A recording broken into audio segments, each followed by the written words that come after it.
Hello student, statistics की महा marathon class में आपका स्वागत है। आज हम पूरा सिलेबस करने वाले हैं, जितने भी स्टैटिस्टिक्स के टॉपिक हैं एक एक करके हम डिस्कस करने वाले हैं। सबसे पहले मैं स्टार्ट कर रहा हूँ। देखिए, दो चीज़ें होती हैं। सबसे पहले तो जो डाटा कलेक्शन होता है, कलेक्शन के बारे में आप पढ़ सकते हो। इजी सा होता है कि दो होते हैं, प्राइमरी और सेकेंडरी। उसके बाद आता है उनका ग्राफ बनाना, और उसके बाद जो आता है स्टार्ट होता है जो स्टैटिस्टिक्स का सबसे पहला टॉपिक है, central tendency, measurement of central tendency. ठीक है, मेजरमेंट ऑफ सेंट्रल टेंडेंसी, यानी क्या करना आपको, सेंट्रल टेंडेंसी में क्या क्या पढ़ना है। रिवाइज करवा रहा हूं आपको, एक एक टॉपिक थोड़ा थोड़ा करके करते हैं। देखिए, इसमें सेंट्रल टेंडेंसी केंद्रीय प्रवृत्तियों का जो माप होगा, उसके लिए आप सबसे पहले जो हम करते हैं गणितीय माध्य करते हैं। ठीक है, गणितीय माध्य। और गणितीय माध्यों में कौन कौन से आते हैं, देखिए तीन। एक तो आ गया आपका अर्थमेटिकल मीन, मेट्रिक मीन। ठीक है, दूसरा आ जाता है आपका, ये तो हो गया समांतर माध्य, दूसरा हो गया गुणोत्तर माध्य। ठीक है, जिसको बोलते हैं geometrical mean, geometrical mean. Third, गणितीय की बात कर रहा हूं, थर्ड आता है आपका हार्मोनिक मीन। ठीक है, यानी गणितीय माध्य तीन है। इन तीनों में देखिए सबसे बड़ी प्रॉपर्टी इनकी तीनों की क्या होगी। सबसे पहले देखिए तीनों की प्रॉपर्टी, एक तो ये होती है कि तीनों क्या होते हैं, सभी प्रेक्षणों पर आधारित होते हैं। ये ध्यान रखना, ये सभी प्रेक्षणों पर आधारित होते हैं। ठीक है, और इसके साथ साथ ये सारे गणितीय, जितनी भी गणितीय संक्रियाएं होती है उसके अंदर उसका पार्ट होता है, पार्ट ले सकते हैं। अब अर्थमेटिकल मीन और ज्योमेट्रिकल मीन और हार्मोनिक मीन, तीनों हमें पता है, सिंपल से फॉर्मूले। मैं फिर से एक बार रिवाइज करवा देता हूँ। सबसे पहले बात करता हूँ अर्थमेटिकल मीन की, AM की, राइट। अर्थमेटिकल मीन, इसके अंदर जो फॉर्मूला है सिंपल सा होता है, सम ऑफ ऑब्जर्वेशन। ठीक है, ये सामान्य एवरेज है, sum of observation divided by number of observation. ये सिंपल सा आप कहोगे कि सर ये तो सिंपल सी बात है, कोई ज़्यादा है नहीं। एक्स बार से लिखते हैं इसको। चलिए, एक्स बार से जब लिखेंगे तो इसको सम मीन्स जितने भी प्रेक्षण दे रखे हैं, एक्स आई से लिख देता हूँ, एन से डिवाइड कर देता हूँ। फ्रीक्वेंसी दे रखी है तो फ्रीक्वेंसी से गुणा कर देंगे, अपोन में एन लिख देते हैं। ठीक है, अगर आपको डेविएशन निकालना है तो डेविएशन निकाल लेते हैं, DI अज्यूम्ड मीन मेथड से। ठीक है, उसको फ्रीक्वेंसी यानी सम ऑफ फ्रीक्वेंसी, एन का मतलब सम ऑफ फ्रीक्वेंसी भी बोल सकते हैं। सारी जितने भी डाटा दे रखे हैं सबका फ्रीक्वेंसी का जोड़ है वो। ठीक है, वेटेड निकालना है तो वेटेड में W से इंटू कर देंगे इसको, W that XI upon sum of W, right. ये हो गया सब में, यानी टोटल निकाला। कोई भी चीज़ दे रखी है उसका टोटल निकालना है और टोटल निकाल के उसके नंबरों से डिवाइड कर देना है। ये हो गया आपका गणितीय माध्य। अब गणितीय माध्य है, सबसे ईजी है, कोई दिक्कत नहीं है, सामान्य एवरेज है, निकाल सकते। ज्योमेट्रिकल मीन की बात कर लेता हूँ, ज्योमेट्रिकल मीन रिवाइज कर देता हूँ। ऐसे करके सारे टॉपिक हम रिवाइज करने वाले हैं। ज्योमेट्रिकल मीन में क्या होता है, जब भी आप GM निकालते हैं, ठीक है, ज्योमेट्रिकल मीन, गुणोत्तर माध्य निकालेंगे तो देखिए जितनी भी संख्याएं उनका गुणा करते हैं। देखिए जो मीन, ज्योमेट्री का मतलब गुणा करना होगा। ठीक है, ज्योमेट्री के नाम से आपको याद आ जाना चाहिए। और ये XN जितने भी ऑब्जर्वेशन उनको गुणा कर देते हैं और इस पर उतनी ही पावर लगा देते हैं, 1/n। ठीक है, यानी 1/n पावर हो जाएगी। जैसे 2 का निकालना है तो 2 का क्या निकलेगा, x1 x2 अंडर रूट आ जाएगा। 3 पावर के लिए 1/3 पावर हो जाएगी, 4 पावर के लिए हो जाएगा। ये क्या है, अगर लॉग के टर्म में लिखें इसको तो लॉग होगा ना, ज्योमेट्रिकल मीन क्या होगा, पहले लगा दो एंटी लॉग, फिर लग जाएगा किसका, लॉग। लॉग में सम आ जाएगा। देखिए किसका, ये सारे गुणा है ना, ये सारे किस में बदल जाते हैं, सम में बदल जाते हैं, सम ऑफ XI। ठीक है, समेशन लगा देंगे, अपोन में क्या आ जाएगा, 1/n। ये जो पावर है ना जितनी, वो इसके अपोन में आ जाएगी, उसको अपोन में n लिख देते हैं। ठीक है, अब ये सम के रूप में होगा, यानी लॉग लेने से भी एक तरह से अर्थमेटिकल मीन की तरह हो जाता है, sum of logs upon n। और जो वैल्यू आएगी, ठीक है, इसको देखिए n इसके यहाँ है, जो भी वैल्यू आएगी उसको क्या करेंगे, एंटी लॉग ले लेंगे, उससे आपको आंसर मिल जाएगा। गुणोत्तर माध्य हो गया। अब चलते हैं हार्मोनिक मीन पे। हार्मोनिक मीन में आपको क्या करना होता है, हार्मोनिक मीन होता है, इसमें क्या होता है, 1/h, यानी सबका हार्मोनिक मीन का उल्टा लिख चल लो। रेसिप्रोकल्स होते हैं अर्थमेटिकल मीन जितने भी हैं, तो इसका 1/h1 plus 1/x2, not x2, ये x1 हो गया, ये x3, ऐसे करके 1/xn सबको ऐड कर दो और n से डिवाइड कर दो। ठीक है, इसमें भी आप क्या कर सकते हो, इसमें चाहो तो इसका log लेके कर सकते हैं, ठीक है। वैसे log की ज़रूरत ही नहीं पड़ती, इसमें सीधा करो, उल्टा लिख दो, जितनी वैल्यूज़ हैं उनको जोड़ दो व्युत्क्रमों को और n से भाग दे दीजिए, तो ये भी आपका क्या होगा, हरात्मक माध्य होगा। तीनों में संबंध क्या है उसको भी डिस्कस कर लेते हैं थोड़ा सा। तीनों में क्या संबंध है, जी स्क्वायर जो होता है, ज्योमेट्रिकल मीन का स्क्वायर जो होता है वो a इंटू एच होता है, arithmetical mean into harmonic mean, यानी जी की वैल्यू जो होती है सबसे अंडर रूट ए एच आ जाता है, ठीक है, अंडर रूट लगाने से आ जाता है, ये संबंध होगा। अच्छा बड़ा कौन सा है, बड़ा सा ए एम सबसे बड़ा है, ठीक है, और जी एम उससे बड़ा होता है, सॉरी उससे कम होता है, और एच एम सबसे छोटा होता है, क्योंकि इसमें व्युत्क्रम लेते हैं, तो व्युत्क्रम लेने की वजह से इसका वैल्यू सबसे कम आती है। और कोई रिलेशन क्या है, तीनों इक्वल हो सकते हैं, बिल्कुल हो सकते हैं। A M equal to G M equal to H M होगा कब, यानी एक ही केस में हो सकता है जब सभी प्रेक्षण क्या हों, प्रेक्षण समान हों, एक ही चीज़ें हों। अच्छा इसका स्केल पे क्या इफेक्ट पड़ेगा उसको भी थोड़ा सा डिस्कस कर लेते हैं कि भाई अगर किसी से गुणा कर दें, किसी से भाग दे दें तो क्या फ़र्क पड़ता है। जितने भी मीन हैं, गणितीय मीन है, उनका दोनों पे एक तो स्केल का चेंज होता है, ठीक है, स्केल मतलब पैमाना हो गया आपका, पैमाने का चेंज कर दें, यानी किसी से गुणा कर देना, सी से गुणा कर देना या भाग दे देना, तो उस जो आएगा मीन उसमें भी क्या होगा, गुणा या भाग हो जाएगा। और इसके साथ साथ मूल बिंदु परिवर्तन से क्या इफेक्ट पड़ेगा, मूल बिंदु के परिवर्तन से भी उतना ही प्लस या माइनस हो जाता है जितना आप हर प्रेक्षण को प्लस या माइनस करते हैं। तो सिंपल सी चीज़ें थी, मैंने आपको रिवाइज करवा दी। अब बात करते हैं हम पोजीशन की, यानी स्थिति की, गुणात्मक जो होते हैं ना, स्थिति की या पोजीशन की बात करेंगे। और जब पोजीशन की बात करते हैं तो जो सेंट्रल टेंडेंसी होती है यानी केंद्रीय प्रवृत्ति होती है, उसके लिए कौन कौन से यूज़ करते हैं, सिर्फ एक यूज़ करते हैं हम मीडियन, मीडियन यूज़ कर सकते हो आप। एक होता है हमारा quartile deviation, quartile sorry not deviation, deviation नहीं निकालना है अभी, क्वार्टाइल होता है, मीडियन होता है, और डेसाइल भी हो सकता है, डेसाइल लिख सकते हो आप इसको, दशमलक जिसको बोलते हैं, और परसेंटाइल भी बोल सकते हो। परसेंटाइल यानी 100 में से कन्वर्ट करेंगे। ये क्या है, सब एक ही चीज़ें हैं। मीडियन क्या है, देखिए सबसे पहले मीडियन में तो जितने भी डाटा हैं आपके पास, ठीक है, x1 x2 x3 और यहाँ तक xn, जितने भी ऑब्जर्वेशन है, प्रेक्षण है, उसका मध्य बिंदु निकालते हैं, ठीक, कौन सा, मध्य बिंदु पे, इसीलिए इसको माध्यिका बोलते हैं। मध्य बिंदु पर उपस्थित प्रेक्षण जो होता है उसी को हम क्या बोलते हैं, मीडियन बोलते हैं, ठीक है। मध्य बिंदु पे जो होगा, तो सब सारे डाटाज को अरेंज कर लिया और उसके बाद निकाल लिया। अच्छा सर इसका फॉर्मूला ये तो मध्य बिंदु का, अगर आपको फ्रीक्वेंसी दे रखी हो, ठीक है, तो फ्रीक्वेंसी दे रखी हो तो हम क्या करते हैं, n/2 निकालते हैं और n/2 से लोकेट कर लेते हैं कि उससे CF यानी कम्युलेटिव फ्रीक्वेंसी निकाल लेते हैं, उससे n/2 देख लेते हैं कि n/2 से ज़्यादा कौन सी पोजीशन पे आ रहा है, उसको निकालेंगे। अगर आपको क्या दे रखा हो, कंटिन्यूस डाटा दे रखे हो, ठीक है, इंटरवल जो दे रखा है 0 से 10, 10 से 20, 20 से 30 ऐसे दे रखा हो कंटिन्यूस, तो उस केस में क्या करेंगे, उस केस के अंदर सबसे इंपॉर्टेंट पार्ट है वो फॉर्मूला यूज़ करना। फॉर्मूला क्या होगा मीडियन का, L + n/2 - CF upon F into H मतलब क्लास इंटरवल, कई बार I भी लिख देते हैं, ये सिंपल सा फॉर्मूला। तो फिर सर मीडियन में क्या ये चेंज होता है, किसी भी नंबर से गुणा करोगे बिल्कुल गुणा हो जाएगा, यानी क्या होगा, पैमाने के साथ साथ चेंज हो जाता है। उसके साथ साथ मूल बिंदु में कुछ जोड़ देंगे, यानी मूल बिंदु को शिफ्ट कर देंगे, तब भी ये क्या हो जाएगा, शिफ्ट हो जाएगा उतना ही। और इसके साथ साथ क्या हो सकता है, ये सभी प्रेक्षणों पे डिपेंड नहीं करता है, ठीक है। एक्सट्रीम वैल्यूज होती हैं, एक्सट्रीम वैल्यूज उस पर निर्भर नहीं करता है। क्यों नहीं करता, देखिए आप परिभाषा से समझ लो, याद करने की जरूरत नहीं है कि मध्य क्यों देखना है, मध्य का मतलब मध्य में चलना, और मध्य में चलना है तो मैं अगर पहला प्रेक्षण और लास्ट प्रेक्षण नहीं लूंगा तब भी मध्य में वही पॉइंट आ जाएगा, और दूसरा और सेकंड लास्ट भी नहीं लूंगा तब भी वही आ जाएगा। तो इसका मतलब ये क्या है, ये प्रेक्षणों के एक्सट्रीम वैल्यूज पे वो नहीं करता, डिपेंड नहीं करता। और जितने भी गुणात्मक गुण होते हैं ना, गुणों की बात जब चलती है, क्वालिटी की, ठीक है, क्वांटिटी की बात चलती है, तो हम क्या करते हैं, मीडियन यूज़ करते हैं। एक और चीज़ बता देता हूँ आपको, मीन डेविएशन जब डिस्कस करेंगे तब बताऊंगा। मीन डेविएशन जब लेते हैं तो सबसे कम मीडियन के लिए आता है। अच्छा फिर ये क्वार्टाइल क्या है सर, क्वार्टाइल का मतलब क्या, मीडियन ने क्या किया, पूरे जो ऑब्जर्वेशन थे यहाँ से यहाँ तक xn तक और ये x1 को बीच का पॉइंट पकड़ लिया, वही क्या था, मीडियन था, राइट।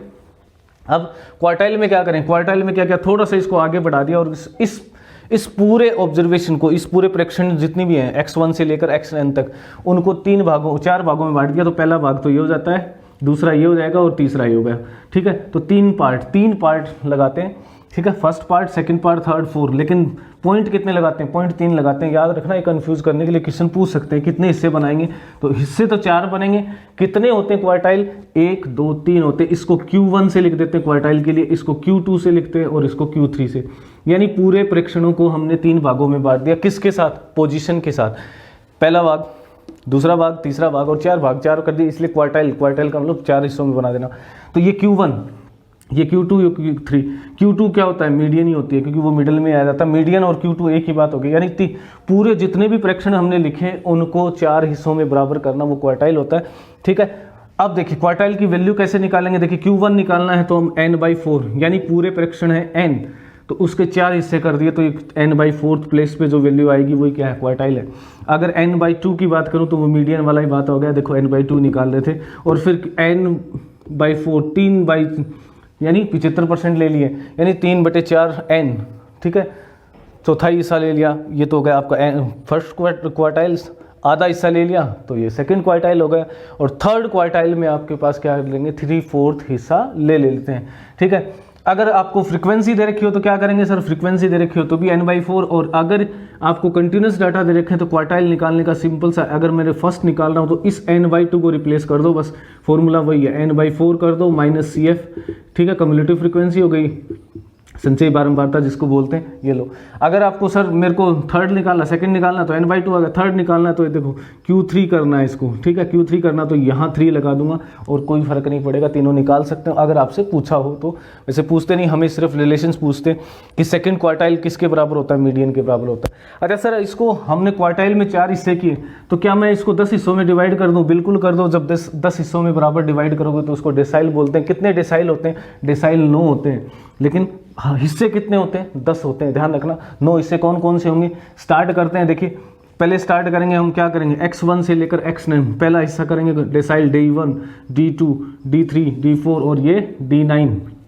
तो कितने हिस्से हुए? देखिए कितने डेसाइल होते हैं? 9 होते हैं।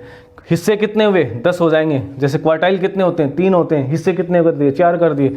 ये क्या कर दिया हमने? 9 हिस्से कर दिए, तो 10 हिस्से बन गए। इसमें पहले में 10% आते हैं, फिर दूसरे में 10% आ जाते हैं, फिर 10 यानी पूरे को क्या कर दिया? 10 भागों में बांट दिया। उसका एक हिस्सा यहाँ जाएगा, चलो मैं लिख देता हूँ, एक हिस्सा यहाँ जाएगा, दूसरा हिस्सा यहाँ जाएगा, एक दूसरा हिस्सा, तीसरा हिस्सा, ऐसे करके 10 हिस्से बन जाएंगे। तो सर अगर D5 निकालूं तो वो क्या आएगा? मध्य वाला हिस्सा। मध्य वाला हिस्सा मीडियन ही आ जाता है D5।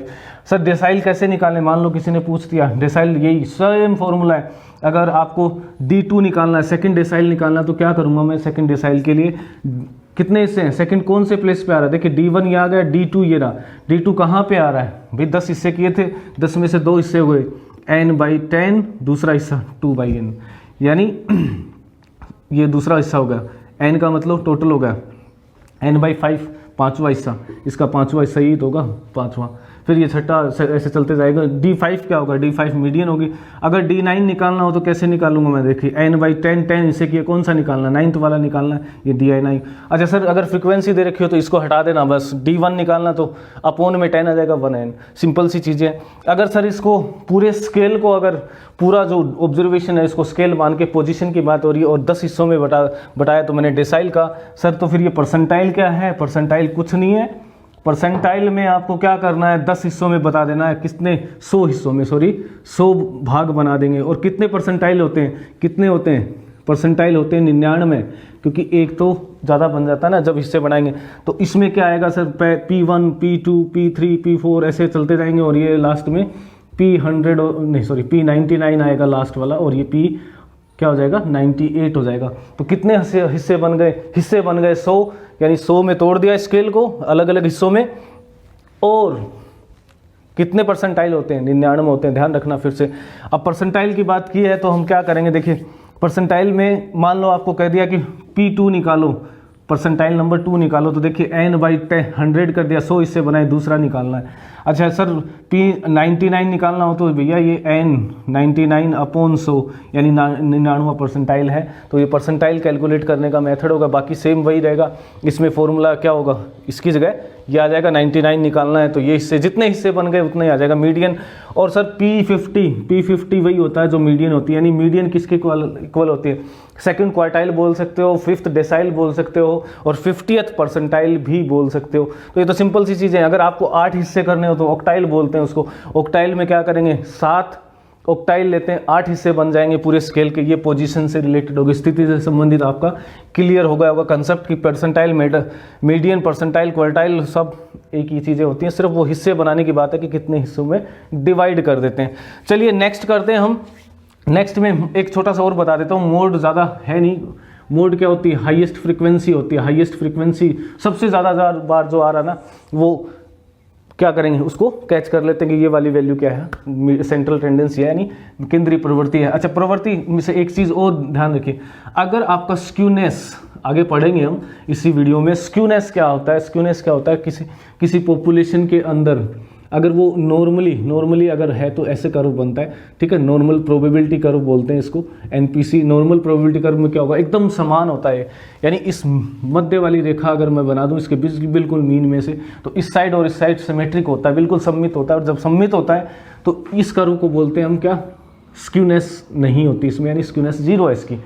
अगर ऐसा केस है तो सबसे बेस्ट मेथड कौन सा होगा कैलकुलेशन का, सोचिए, क्या मीडियन होगा, नहीं, क्या मीडियन, मोड, ये नहीं, तीनों एक ही हैं, मीडियन, मोड और मीन। उस केस में तीनों एक ही हो जाएंगे। किस केस में, इस वाले केस में मोड, मीडियन और मीन इक्वल हो जाएंगे जब स्क्यूनेस 0 है। और फिर कैलकुलेशन सबसे इजी किसकी है, मोड की है, भाई देखते ही पता चल जाएगा ये फ्रीक्वेंसी है, तो इससे आप डायरेक्ट भी निकाल सकते हो, यानी मीन निकाल लो, मीडियन निकाल लो। सर अगर इसमें स्क्यूनेस हो तो यानी इसके अंदर ये बिल्कुल वो ना हो, सम्मित ना हो, थोड़ा बहुत चेंज आ जाए, तो इसमें एक रिलेशन होता है, ठीक है, किसमें, मीन में, मीडियन में और मोड में, तीनों में एक रिलेशन होता है जिसको एम्पेरिकल रिलेशन बोलते हैं। एम्पिरिकल रिलेशन बिटवीन दीज 3, कौन सा, सेंट्रल टेंडेंसी के 3 मान है, जेड लिख लेता हूं मैं, चलिए, 3 मीडियन माइनस 2 मीन, ये क्या होता है, एम्पेरिकल रिलेशन होता है। यानी एक्चुअल में क्या है कि जब जेड को एक्स बार में से माइनस करते हैं, ये 3 गुना होता है किसका, एक्स में से मीडियन को माइनस कर दो, तो इससे यही रिलेशन आने वाला है, ठीक है, सिंपल सा है। एक्स बार माइनस यानी मीन में से मोड को घटा दो और इसी को 3 टाइम्स करेंगे, तब ये मीन क्या होगा, मीन में से मीडियन घटा देते हैं, उसके 3 गुना के बराबर होता है। इसी से स्क्यूनेस भी निकालते हैं, इसका जो डिफरेंस होता है ना, ये डिफरेंस होता है, ये एक्स माइनस जेड, ये स्क्यूनेस को भी बताता है कि कितना स्क्यूनेस, यानी कर्व आपका कितना किस तरफ झुका हुआ है, प्लस की तरफ या माइनस के। आगे चलते हैं, इसके साथ साथ एक और रिलेशन बता देता हूं आपको कि मीडियन, मीन और मोड की जब बात करेंगे, ये तीनों इक्वल हो सकते हैं एक ही केस में, जब बिल्कुल सिमेट्री हो या फिर तीनों वैल्यूज़ क्या हो, सारी वैल्यूज़ एक जैसी आ जाएं, तभी ये इक्वल होंगे, अदरवाइज इक्वल नहीं होते।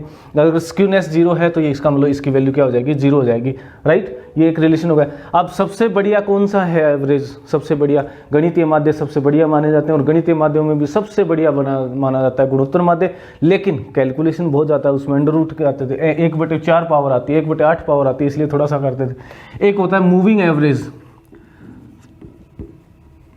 मेथड, मूविंग एवरेज मीन, ठीक है, चल माध्य जिसको बोलते हैं। और चल माध्य कब निकालते हैं, जब हम सीरीज, टाइम सीरीज की बात करते हैं। टाइम सीरीज में आपको किसी चीज़ का इफेक्ट कम करना हो, ठीक है, यानी अगर लंबे समय के लिए निकाल रहे हैं, अवनति निकाल रहे हैं, अवनति निकाल रहे हैं, तो उसके अंदर क्या करेंगे हम, अगर सीजनल हटा देना है तो हम इसका यूज़ करते हैं मूविंग एवरेज का। और ये क्या होता है, ये होता है देखो ऐसे x2 x3, 3 का निकाला, मान लो मैंने 5 का भी हो सकता है, 5 प्रेक्षण लेके ये निकाला। दूसरे ऑब्जर्वेशन में क्या आएगा, x1 को छोड़ दूंगा, x2 x3 और x4, फिर 3 का। अगर 5 के लिए निकाल रहे हैं तो ये क्या होता है, मूविंग एवरेज होता है। और इसकी सबसे बढ़िया काम सीरीज में ही होता है, वहीं ज़्यादा यूज़ होगा। और इसके साथ साथ मैं आपको एक चीज़ और बता देता हूँ कि जितना आप ये लेंगे, जितना ये लेंगे, 3 साल का गैप लिया, एक बार मैंने 5 का निकाला, 5 प्रेक्षण एक साथ लेके निकाला, जितना आप लेंगे उतना ही जब लाइन बनेगी ना आपकी, ये जो लाइन बनती है, ये उससे, ये तो क्या हो गया, आपके प्रेक्षण हो गए, ठीक है, अलग अलग सालों के लिए, राइट, लॉन्ग टर्म ट्रेंड की बात कर रहा हूँ। तो लॉन्ग टर्म ट्रेंड में होगा, जितना आप गैप लेंगे, मान लो 3 की जगह 5 ले लिया, ये कर्व जो लाइन बनेगी ना, फाइनल लाइन, ये उतनी उससे दूर हो जाएगी। अगर ये मान लो ये ऐसे आती है लाइन, जितना आप कम लेंगे उतनी ही उससे क्या हो जाएगी, दूर हो जाएगी। जैसे आपका मान लो कर्व ऐसे आता, फाइनल कर्व मान लो ये आता है, ट्रेंड में, और आपने 3-3 का लिया तो ये लाइन आएगी 3 के लिए, और 5 के लिए ये लाइन आएगी। दूर उतना ही दूर होता जाएगा जितना साल आप उसका गैप बढ़ा देते रहते हो। तो इसके बारे में मैंने आपको बता दिया, सेंट्रल टेंडेंसी आपको रिवाइज हो गया होगा। नेक्स्ट टॉपिक की तरफ चलते हैं और फिर नेक्स्ट टॉपिक से आगे बढ़ते जाएंगे। नेक्स्ट की बात करते हैं और नेक्स्ट में हम करने वाले हैं डिस्पर्सन और स्क्यूनेस। ठीक है, अपकिरण और स्क्यूनेस एग्जाम से पहले एक बार रिवाइज कर लेना, आपको सब याद आ जाएगा, सब चीज़ें आपकी रिवाइज हो जाएंगी। डिस्पर्सन क्यों यूज़ करते हैं और क्या है डिस्पर्सन? देखिए, हमने अभी बात की थी सेंट्रल टेंडेंसी की, ठीक है, केंद्रीय प्रवृत्ति के माप जो थे उनकी बात की थी, लेकिन वो इतने अथेंटिक नहीं कर सकते। उसको सिर्फ उसको देख के ही हम नहीं बता सकते कि जो ऑब्जर्वेशंस दे रखे हैं वो कितने अथेंटिक हैं। तो उसके लिए क्या करते हैं, विचलन निकालते हैं। विचलन का मतलब डेविएशन निकालते हैं। डेविएशन कितना, यानी वो मीन वैल्यू से कितना डेविएट होता है, उसी को डिस्पर्सन बोलते हैं, राइट। डिस्पर्सन के माप के लिए हम 4 चीज़ें यूज़ करते हैं। सबसे पहले तो प्रास यूज़ करते हैं, जिसको रेंज बोलते हैं। रेंज क्या होती है? रेंज का देखिए क्या होगा, लास्ट ऑब्जर्वेशन, ठीक है, लास्ट ऑब्जर्वेशन या लार्जेस्ट लिख दो, लास्ट नहीं, लार्जेस्ट ऑब्जर्वेशन, सबसे बड़ा ऑब्जर्वेशन माइनस स्मॉलेस्ट ऑब्जर्वेशन, यानी स्मॉलेस्ट ऑब्जर्वेशन, ये हो गया, राइट। सबसे बड़ा ऑब्जर्वेशन और सबसे छोटा ऑब्जर्वेशन क्या होगा, लार्जेस्ट और माइनस स्मॉलेस्ट। इसी को हम क्या बोलते थे, रेंज, यानी कितना बिखराव, शुरू से लेकर लास्ट तक का कितना अंतर आता है, वही। अच्छा, इसका गुणांक निकालना हो तो, कोफिशिएंट ऑफ रेंज निकालना हो तो क्या करेंगे, ये लास्ट ऑब्जर्वेशन सबसे बड़ी होगी, largest minus smallest upon largest plus smallest कर देते हैं, इन दोनों का जोड़ के कर देते हैं। अगर प्रतिशत में निकालने हैं तो गुणा कर देंगे 100 से। तो ये हो गया आपका कोफिशिएंट ऑफ आर। दूसरी बात करते हैं हम, देखिए किसकी, मीन डेविएशन की। मीन डेविएशन क्या करता है, ठीक है, मीन डेविएशन माध्य विचलन। माध्य विचलन को निकालने के देखिए 3 मेथड है। आप मीन से निकाल सकते हो, मीडियन से निकाल सकते हो, और किससे, मोड से भी निकाल सकते हो, जेड जिसको लिख देता हूँ मैं, जेड से भी निकाल सकते हो, तीनों से निकाल सकते हैं।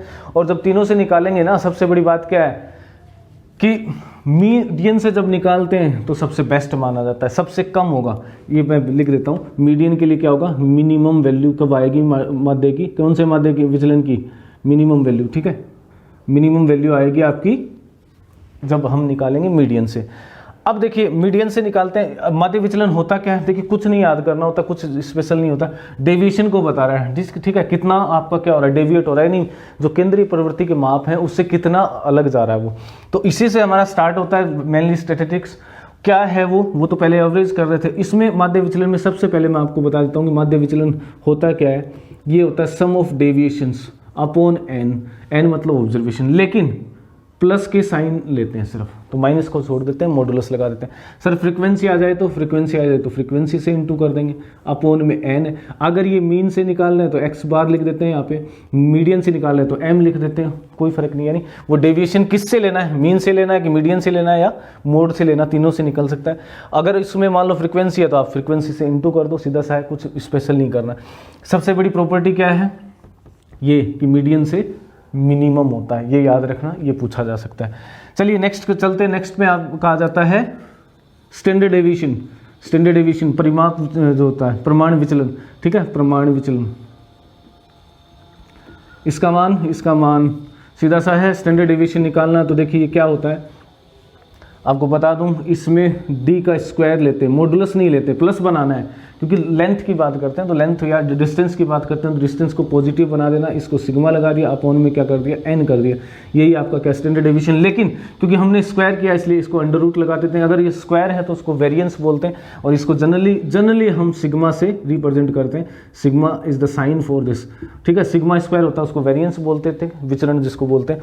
अब अगर फ्रीक्वेंसी दे रखी हो तो एफ से इंटू कर देना भैया, फिर सिग्मा लगा देना, कोई दिक्कत नहीं है, या राइट, फिर नीचे सिग्मा एफ आ जाएगा। सर और क्या हो सकता है, इसके तो बहुत से फॉर्मूले बिल्कुल है। अगर आपको सिर्फ ये निकालना हो, मान लो डेविएशन निकालना हो, तो क्या करेंगे, एफ आ गया तो आप क्या करोगे, मीन का स्क्वायर करके घटा दो, बस, और कुछ नहीं करना। यानी ये क्या बन जाएगा, under root sigma F D square upon N minus deviation जब ले रहे हैं, और डेविएशन ले लिया तो ये क्या होगा, सिग्मा, भाई मीन क्या है, मीन तो सीधा ही है ना, एफ एक्स अपॉन एन इसका स्क्वायर, ये घटा देंगे, राइट। और कुछ और फॉर्मूले बन सकते हैं, बिल्कुल बन सकते हैं। ये डेविएशन है या ये एफ एक्स है, मीडियन होगा। और बन सकते हैं, कैसे बन सकते हैं, डेविएशन की वैल्यू रखते जाओ। अगर सीधे ऑब्जर्वेशन ले सकते हो आप तो ऑब्जर्वेशन भी ले लेंगे, क्यों, क्योंकि ये मूल बिंदु से प्रभावित नहीं होता है। जितने भी डेविएशन के मान है ना वो प्रभावित नहीं होंगे। ये याद रखना, मूल बिंदु से डेविएशन का मतलब हो गया डिफरेंस है, तो जितना आपने कम किया ना दोनों में कम हो जाएगा, तो मूल बिंदु से अप्रभावित रहते हैं। ध्यान रखना, बस ये चीज़ याद रखना। डेविएशन का मतलब मूल बिंदु के शिफ्ट करने से, ओरिजिन को शिफ्ट करने से प्रभावित नहीं होते। तो अगर मैं ओरिजिन को 0 ले लूँ तो ये डेविएशन क्या बन जाएगा, 0 बन जाए। वे डेविएशन क्या बन जाएगा, डेविएशन हो जाएगा x माइनस 0। तो मैं d और x को एक दूसरे को रिप्लेस कर देते हैं और ये आ जाता है sigma F X upon N का स्क्वायर, यानी मीन का स्क्वायर होगा। अज्यूम्ड मीन से निकालते हैं तब भी इसको यूज़ कर सकते हैं, कोई दिक्कत नहीं है। अज्यूम्ड मीन में क्या होगा, ये डी डैश डी एक्स लिख देते हैं, डी डैश लिख देते हैं, उससे मूल बिंदु की जगह वो आ जाएगा और कोई डिफरेंस नहीं होगा। यहाँ पे डेविएशन का स्क्वायर आता है। अब देखिए सबसे पहले बात करते हैं स्टैंडर्ड डेविएशन की। स्टैंडर्ड डेविएशन किसने दिया था, कार्ल पियर्सन ने दिया था, सबसे पहले यूज़ किया था। इसी को यूज़ करके उसने आगे कोरिलेशन भी बताया था। चलिए आगे चलते हैं। स्टैंडर्ड डेविएशन के बाद आ गया आपका क्वार्टाइल डेविएशन। क्वार्टाइल डेविएशन कौन सा होता है, चतुर्थक जिसको बोलते हैं विचलन। चतुर्थक विचलन में क्या था, सीधा सा है, Q3 हमने अभी कैलकुलेट किया Q1 अपॉन 2, ये तो चतुर्थ विचलन हो गया।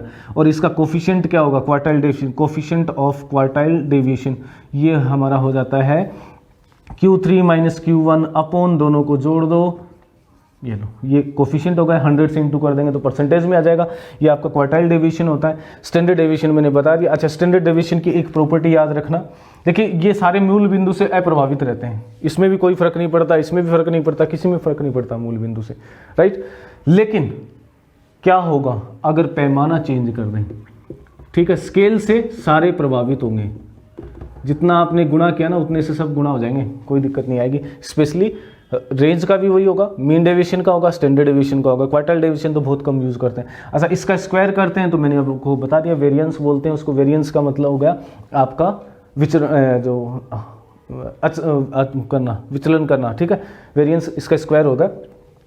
और देखिए इसके साथ साथ इनमें एक बहुत इंपॉर्टेंट रिलेशन पूछा जाता है आपसे, और वो रिलेशन क्या है मैं लिख देता हूँ। कई बार वीडियो में, पहले वाले वीडियो में भी बता चुका हूँ मैं, क्या है वो देखिए।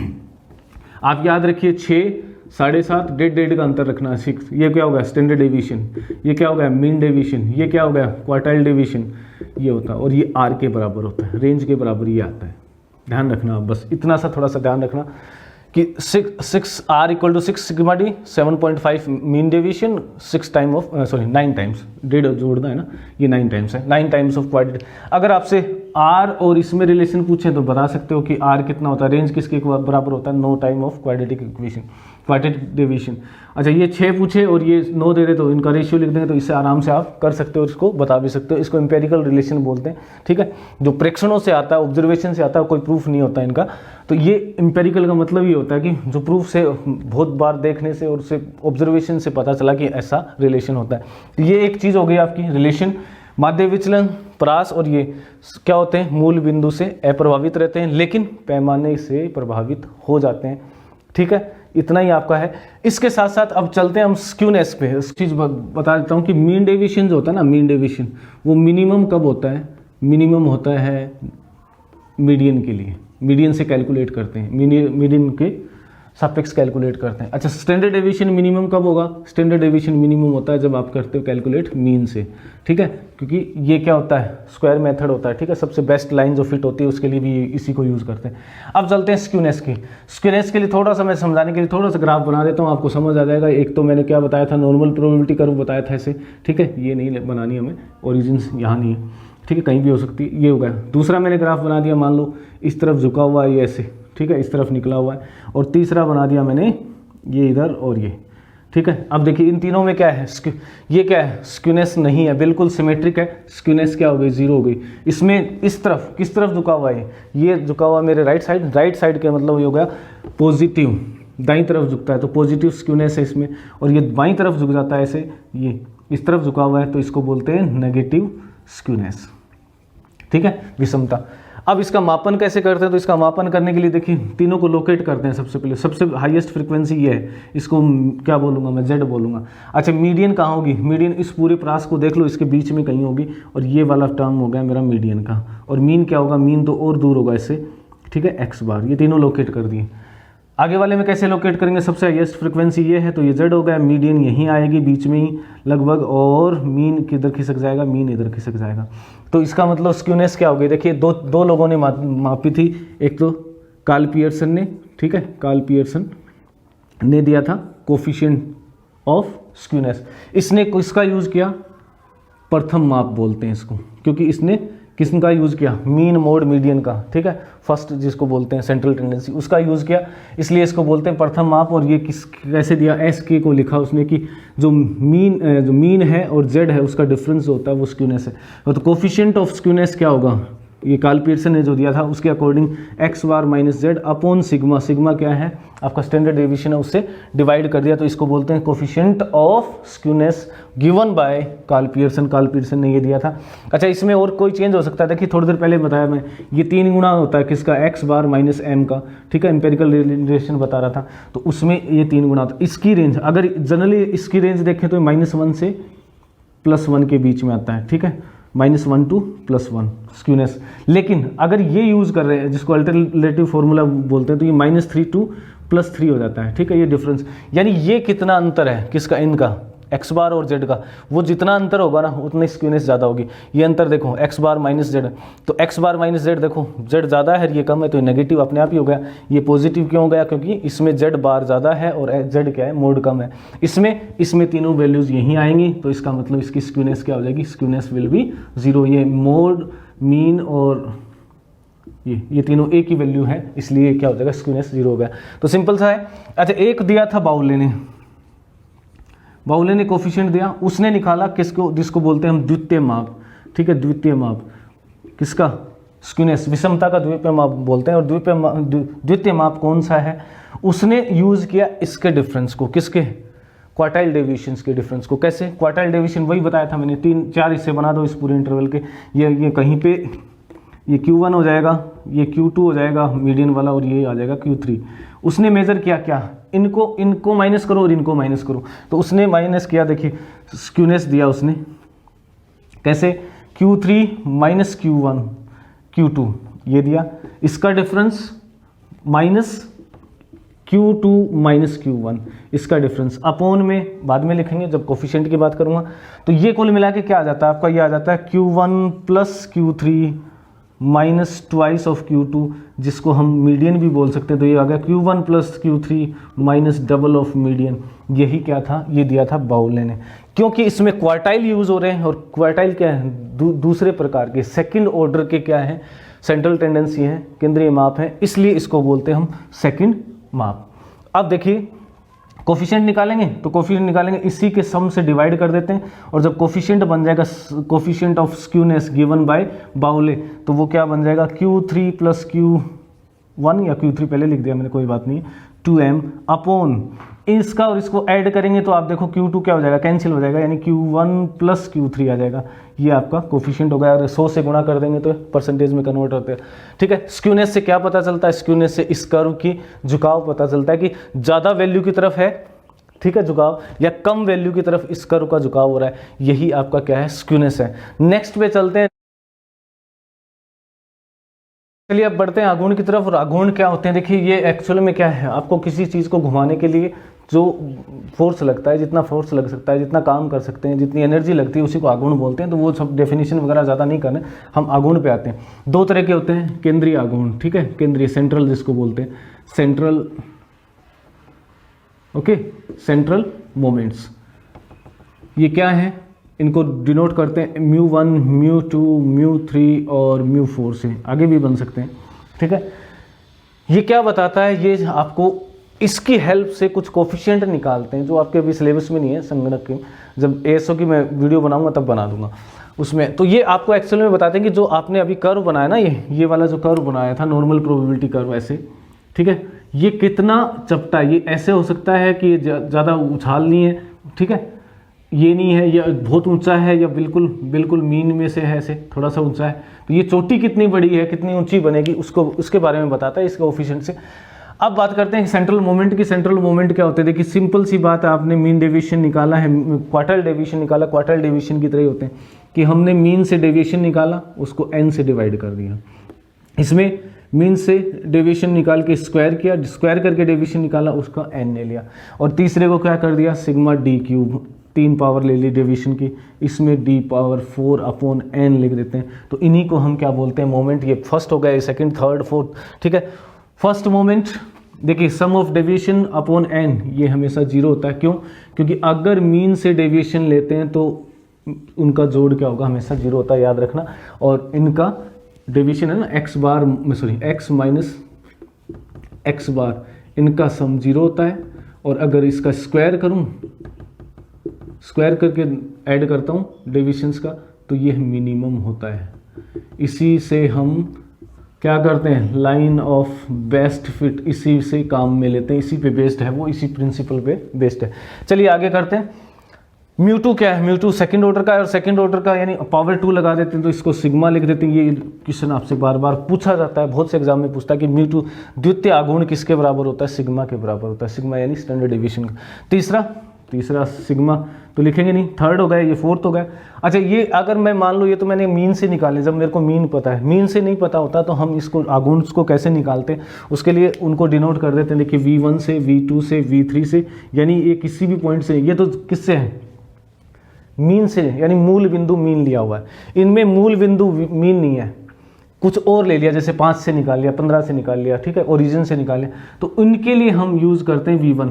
तो ये आ जाएगा sigma of dx upon n। dx क्या है, अज्यूम्ड मीन से लिया हुआ है, ठीक है। Sigma dx square upon n, और sigma dx power 3 upon n, और ये हो जाता है sigma dx power 4 upon n, ठीक है। ये उससे होता है। इनको इसमें कन्वर्ट भी कर सकते हैं, उसके लिए मैंने सिंपल सी ट्रिक बता रखी है, आपको कर सकते हो। मैं थोड़ा सा और रिवाइज करवा दूंगा। इसको पहले पढ़ते हैं, इसकी प्रॉपर्टीज की बात करते हैं। देखिए पहले तो मैंने क्या बताया, इसमें स्केल चेंज कर दिया, यहाँ से देखिए केंद्रीय से यहाँ चले गए दूसरे मीन, तो स्केल चेंज किया, और स्केल चेंज करते सारे आघूर्ण चेंज हो गए। तो इसका मतलब आघूर्ण में स्केल का इफेक्ट होगा, बिल्कुल होगा, ठीक है। स्केल चेंज करने से बिल्कुल, सॉरी स्केल नहीं, सॉरी मूल बिंदु चेंज कर दिया है, मूल बिंदु, ओरिजिन चेंज कर दिया है, और ओरिजिन चेंज करने से सभी आघूर्ण बदल जाएंगे। और एक बात, अगर आपके पास, देखिए कंडीशन के साथ बता रहा हूँ मैं, सारी चीज़ें बता रहा हूँ, एक दूसरे को रिलेट कर रहा हूँ। स्क्यूनेस 0 है, यहाँ तो पॉजिटिव है क्योंकि इधर झुका हुआ है। अगर स्क्यूनेस 0 है आपकी, ठीक है, विषमता 0 है, तो ये कौन कौन से, μ1, μ3, μ5, ये सब क्या हो जाएंगे, 0, इनका मान 0 हो जाएगा। अच्छा, μ1 क्या होता है, 0 होता है। अगर इस V1 की बात करूं मैं, तो ये क्या होता है, एक्चुअल में ये A वैल्यू है, A plus sigma D upon n। ये मीन से लिया हुआ क्या है, ये मीन से लिया हुआ डेविएशन है। ये किससे है, किसी दूसरे अज्यूम्ड मीन से ले रखा है, ठीक है। तो ये जो होता है V1, ये एक्चुअल में हमें क्या देता है, ये मीन का मान देता है, ठीक है, ये मीन का मान देता है। और ये क्या होगा, स्टैंडर्ड डेविएशन होता है। अगर हमने मीन से लिया, मीन से नहीं लिया, तो इसका मतलब इसमें से अगर मैं ये माइनस कर देता हूँ, कौन सा, x बार का स्क्वायर, तब ये क्या बनेगा, स्टैंडर्ड डेविएशन बनेगा। तो क्लियर हो गया थोड़ा सा आपको। तो ये चीज़ें हो गई। ये μ1, μ3, μ5 कब 0 होते हैं, जब आपकी स्क्यूनेस 0 होता है, यानी स्क्यूनेस पे डिपेंड करते हैं सारी चीज़ें। अब आगे बात करते हैं कि V1, V2 को μ1, μ2 से कैसे चेंज करते हैं। तो देखिए सिंपल सा मेथड, अगर μ1 की बात करूँ तो मैंने क्या कहा आपको, डेविएशन है मीन से, और ये खुद ही क्या है, मीन है, तो मीन से मीन को माइनस करोगे तो हमेशा 0 आएगा, ये याद रखना। और ये वैसे भी मैंने क्या बताया, 0 हो गया, ठीक है। क्यों बताया, क्योंकि V1 क्या है, मीन है, अज्यूम्ड मीन से लिया हुआ, ये भी मीन हो गया, तो इन दोनों का डिफरेंस लेंगे तो 0 आ जाएगा। μ2 क्या होगा, आपने स्क्वायर पढ़ा होगा, सिंपल सा है। क्या करना, आपको V2 से स्टार्ट कर देना है, ठीक है, प्लस, राइट, प्लस माइनस अभी बता देता हूँ, देखिए पॉजिटिव नेगेटिव का बाद में बताऊँ। V2 माइनस 2 V1 V2, ठीक है, V2 V1 स्क्वायर, ये V1, और लास्ट में आ जाएगा V1 का स्क्वायर। ये प्लस माइनस प्लस चलता है, तो इससे क्या आया मेरा, सिंपल सी बात है, जैसे a माइनस बी का होल स्क्वायर करते हैं ना, वैसे ही कर दिया। इसको V1 2 लिखा और इसको V1 लिखा, देखिए ये 2 1 1 V1 V1, ठीक है, दोनों एक ही चीज़ हो गई, तो ये कुल मिला के आ जाता है V2 माइनस V1 का स्क्वायर। और μ3 कैसे आता है, मैंने आपको बता रखी है ट्रिक, ये कैसे आएगा, V3 से स्टार्ट कर दो, ठीक है, फिर V2 आ जाएगा, फिर प्लस वाला आएगा, V1 आ जाएगा, फिर V1 आ जाएगा, ठीक है। V को पावर बढ़ाते जाओ, V1 1 power, 0 power, 1 power, 2 power और 3 पावर, ठीक है, 0 इसमें होगी 0 पावर, 1 पावर, 2 पावर और 3 पावर, और ये V1 की पावर 3 होगी, सॉरी 2 पावर। यहाँ से स्टार्ट होगा, 1 minute, V1 V3 V1 0 power, इसकी 1 पावर और इस पर 2 पावर, राइट। अब देखिए ये V3 है, ये V1 V2 V1 नहीं आएगा इसमें, इसमें V1 V1 2 बार आ जाएगा, ठीक है, सिंपल सा है, थोड़ा सा ध्यान रखना।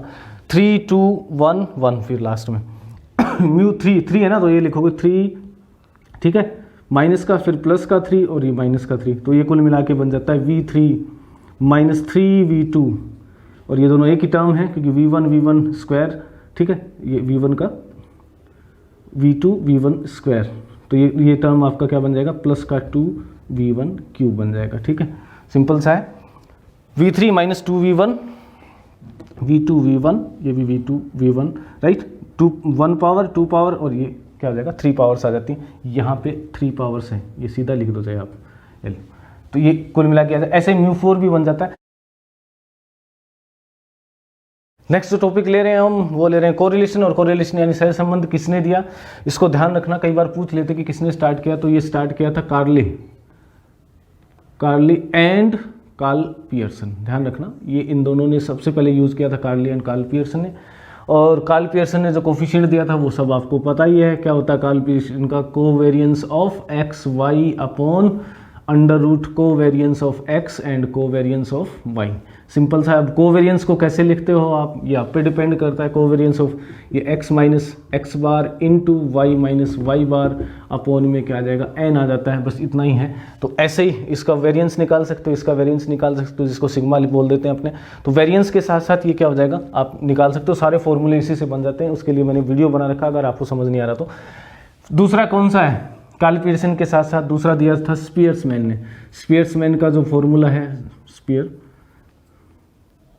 स्पियरमैन्स, ठीक है, कोफिशिएंट ऑफ कोरिलेशन, इसने क्या यूज़ किया था, इसने यूज़ किया था क्या, आपको ऑर्डर दे दिया था, यानी इन्होंने आप जो वैल्यूज़ थी उन वैल्यूज़ को क्या किया, ऑर्डर में लगाया, यानी उनको रैंक दे दिया, रैंक दे के उन्होंने निकाला था, ठीक है। तो इनका फॉर्मूला क्या है, सिंपल सा है इनका भी, इसको R से लिख देते हैं, इसको रो से लिखते हैं, वैसे जनरली सिंपल है रो, क्या होगा 1 माइनस 6 सिग्मा डी स्क्वायर की वैल्यू निकाल दो, अपॉन में n क्यूब माइनस n लिख दो, या फिर मैं 1 माइनस 6 सिग्मा स्क्वायर अपॉन, देखो मेरे लिए तो ये n minus 1 n plus n और ये n प्लस 1 तीनों लिखता हूँ मैं, इससे पहले ये, ठीक है। अगर रैंक समान हो जाए, तो रैंक समान हो जाए, रैंक एक जैसा हो जाता है, तो क्या करेंगे, तो ये फॉर्मूला सिर्फ थोड़ा सा करेक्शन करना होता है, 1 माइनस 6 सिग्मा डी स्क्वायर, ठीक है, प्लस 1/2 जितने रैंक माइनस m, जो नीचे वैल्यू ना वैसे ही m क्यूब माइनस m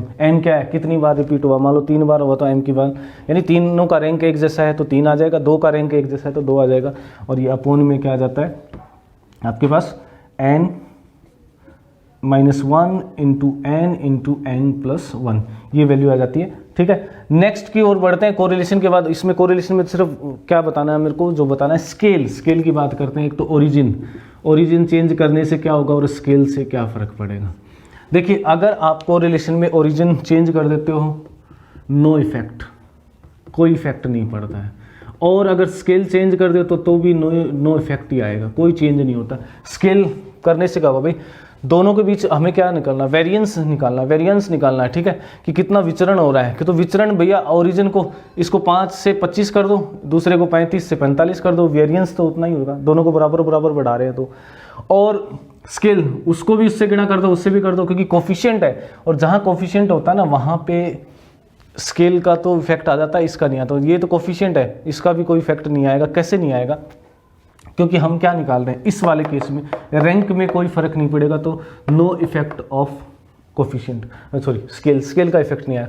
क्या इसमें होगा, बिल्कुल हो सकता था, लेकिन ये डिवाइड हो रहा है, ये एक दूसरे के कोवेरियंस को कैंसिल हो जाते हैं, यानी 3 से ऊपर गुणा करा तो ये 3 से गुणा होगा, ये 3 से होगा, नीचे भी 3 और 3 2 बार गुणा हो गया, इसका मतलब कुल मिला के आपके पास वेरिएंस नहीं आता है, यानी स्केल पर भी कोई इफेक्ट नहीं पड़ता है, ओरिजिन का भी कोई इफेक्ट नहीं पड़ता इस पर। मेनली यही है, बाकी कोरिलेशन के बारे में आप जानते हो कि इसकी वैल्यू है वो क्या होती है, -1 से 1 के बीच में होती है, ठीक है। और एक इसकी सिग्निफिकेंस की बात करते हैं। तो अगर सिग्निफिकेंस की बात करें कार्ल पियर्सन का जो कोफिशिएंट है, तो उसमें ये याद रखना कि अगर आर की value 6 time of probable error है तभी ये क्या है, सहसंबंध है, सहसंबंध उच्च कोटि का होगा, यानी इसकी सार्थकता है, अदरवाइज सार्थकता नहीं है। और ये अगर इससे 3 से कम ही आ जाए, ठीक है, इससे बिल्कुल ही कम आ जाए, प्रोबेबल एरर से भी कम हो जाए, तो कोई कोरिलेशन के प्रमाण नहीं है, कोई प्रमाण नहीं होगा उस केस में। बस ये थोड़ा सा पूछ सकते हैं आपसे।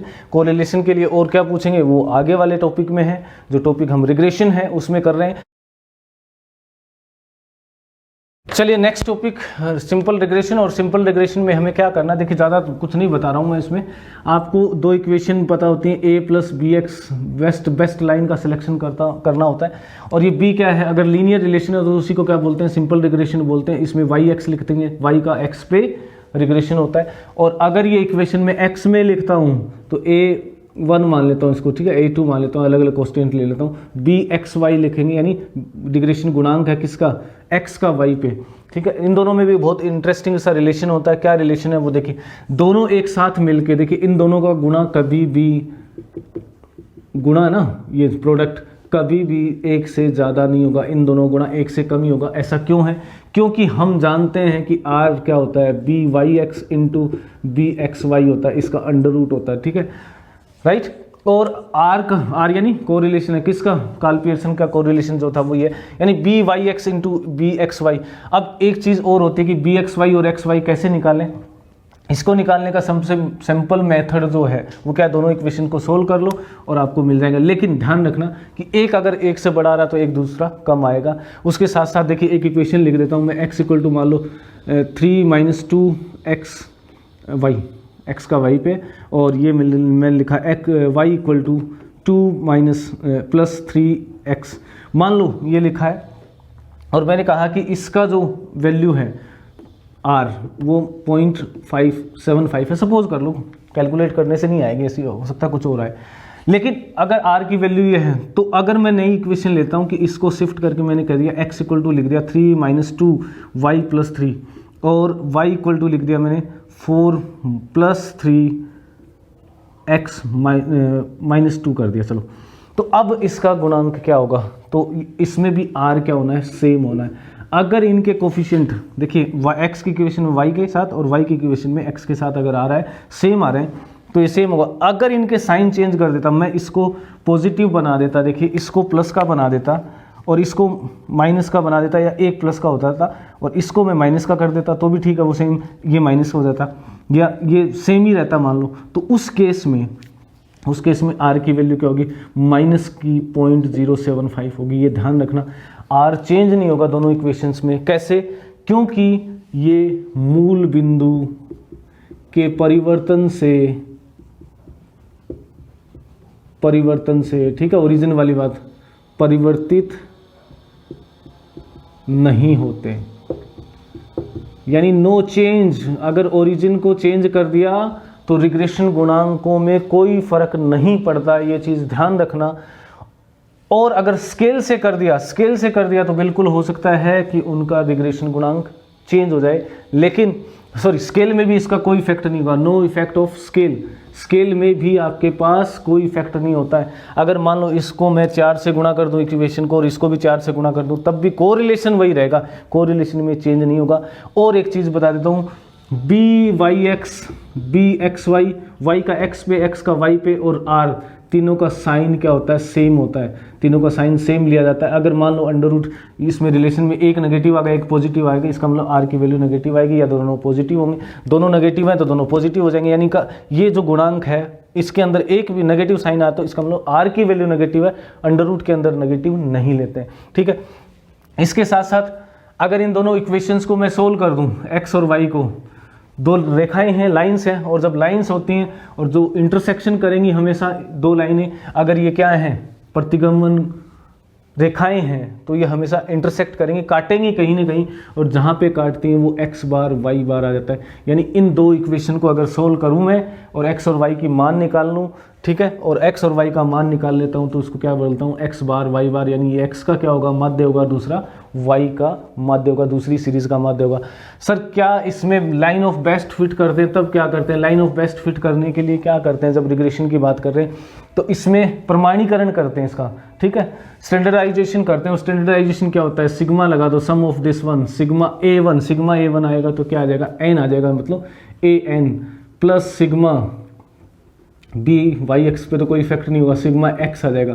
एक लाइन तो ये यूज़ कर लेते हैं, एक इसको एक्स से गुणा कर देता हूँ इस लाइन को, तो ये बन जाएगा sigma X Y equal to A sigma X plus B Y X into sigma X square, ये आ जाता है। इन दोनों इक्वेशन को सोल्व करके दो इससे बनेंगी और दो इससे बनेंगी, उसमें क्या आएगा सिग्मा एक्स स्क्वायर, उसमें सिग्मा लगाएंगे, उसमें भी वाई से गुणा कर देंगे, तो दो इक्वेशन, इन दोनों इक्वेशन से हम ए का मान निकाल सकते हैं, बी वाई एक्स का मान निकाल सकते हैं। ऐसे इसका करते हैं, उससे ए और बी का निकाल सकते हैं, और फिर वाई कैलकुलेटेड एक्स कैलकुलेटेड निकालते हैं, और उनका यूज़ करके कैसे वाई माइनस वाई कैलकुलेट का स्क्वायर, ये क्या होता है, मिनिमम होता है, ये मिनिमम होता है, इसीलिए इसको क्या बोलते हैं, line of best fit use करते हैं, रिग्रेशन लाइन।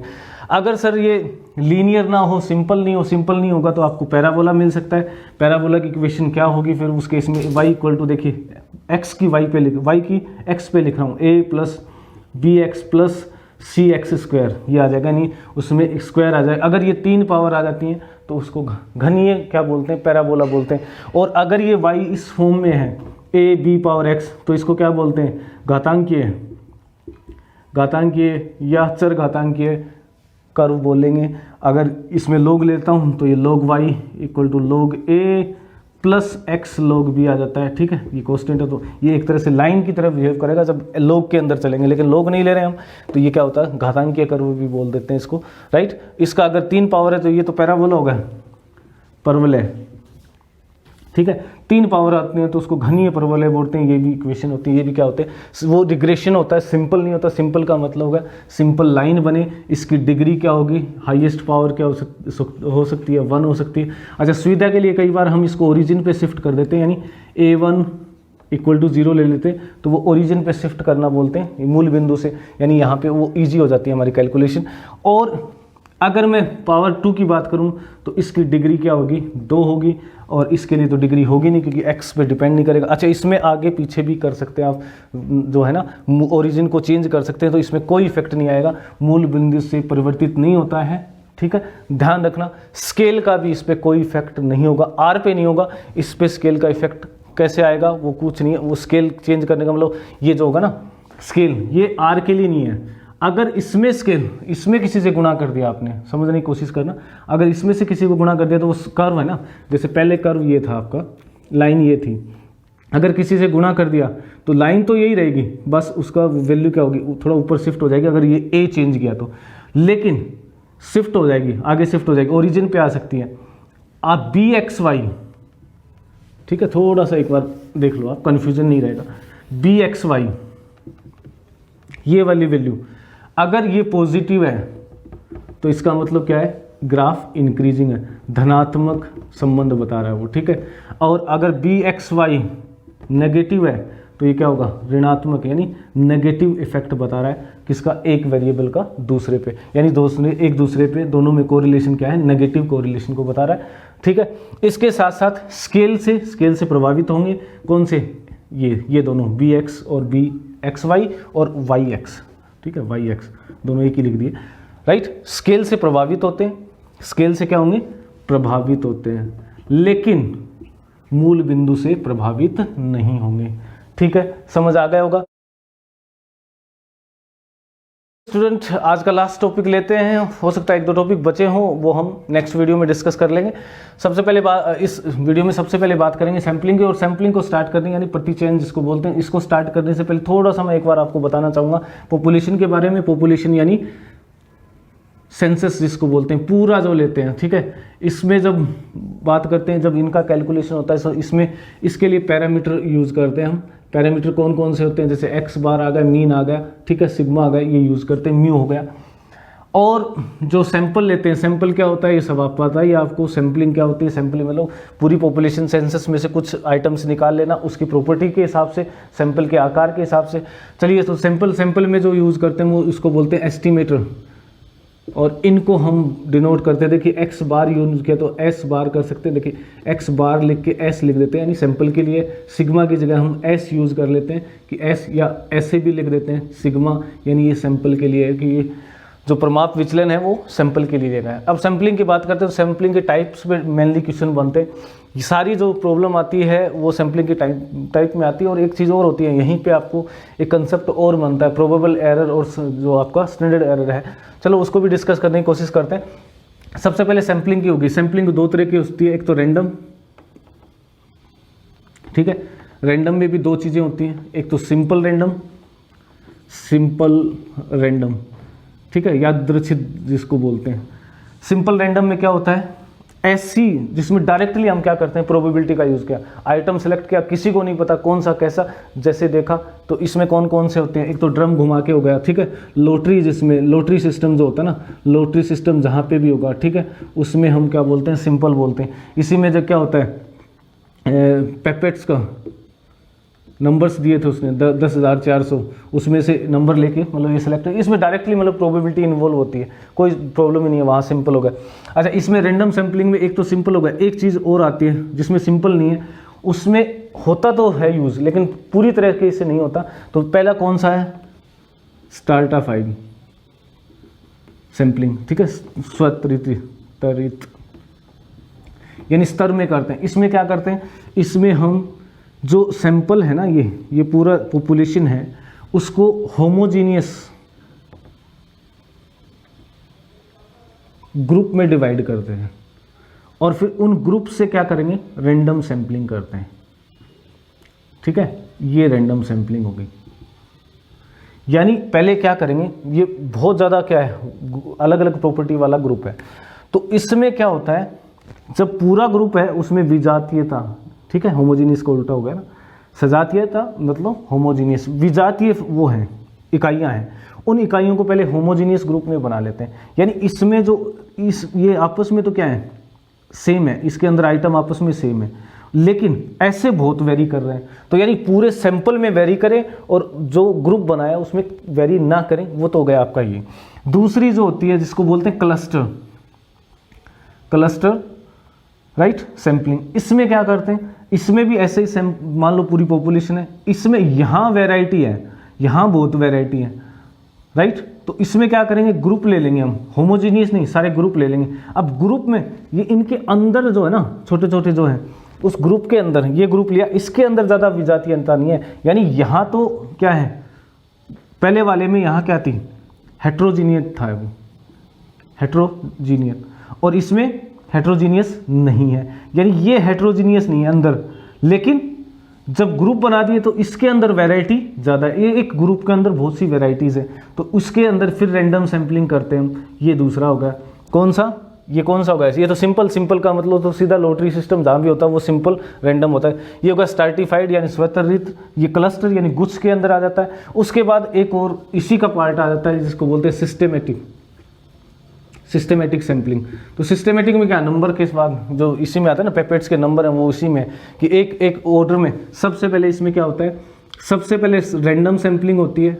कैसे, रैंडम नंबर सेलेक्ट करते हैं हम कि 4 नंबर सेलेक्ट कर दिया, नेक्स्ट कौन सा लूँगा मैं, 4 के अंतर, मान लो 6 का अंतर लेता हूँ, 10 वाला नंबर ले लूँगा, फिर 16 वाला ले लूँगा, फिर 22 वाला। तो ये क्या होगा, सिस्टेमेटिक हो जाती है।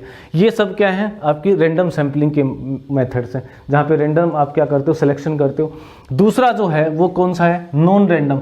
अब नॉन रैंडम सैम्पलिंग में क्या होता है, जिसमें आपको 2-3 चीज़ें आती हैं, सिंपल सा है। एक तो सुविधा परख, यानी सुविधा के हिसाब से आप क्या करते हो, अपना सैंपल ले लेते हो। ये आपका क्या होता है, सब्जेक्टिव होता है। सब्जेक्टिव का मतलब इसमें जो करने वाला है, सैंपल इकट्ठा करने वाला है, उसकी मर्जी पे डिपेंड करता है। एक तो सुविधाजनक होता है, सुविधा के हिसाब से ले लिया। दूसरा जो होगा आपका, वो हो जाता है आपका जजमेंट